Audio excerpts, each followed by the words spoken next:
My friends of the conference board. In 1942, Allied Air Command was in deep trouble. And the reason was that they were losing a lot of warplanes in Europe. So they asked a team of data scientists to come up with a proposal how to make the planes more robust and more resilient. So the team studied the bullet hole patterns on the planes that returned from their missions.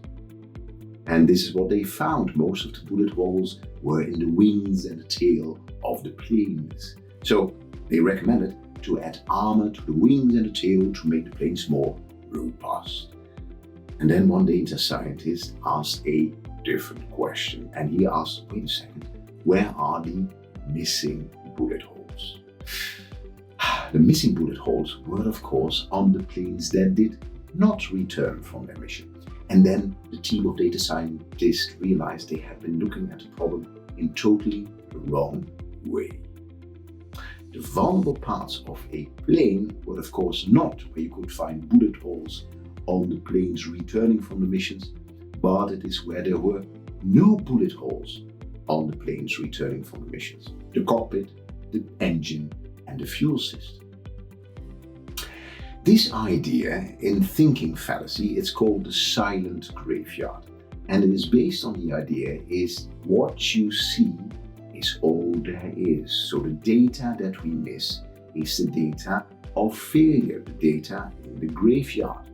And this is very important for us as leaders. If we want to make our organization more successful and resilient, it's not only important to study success, but especially study failure. Now, if you want to do this in a systematic way, a great approach is to apply a pre-mortem to your strategy or strategic projects. Now, what's a pre-mortem? It's the opposite of a post-mortem.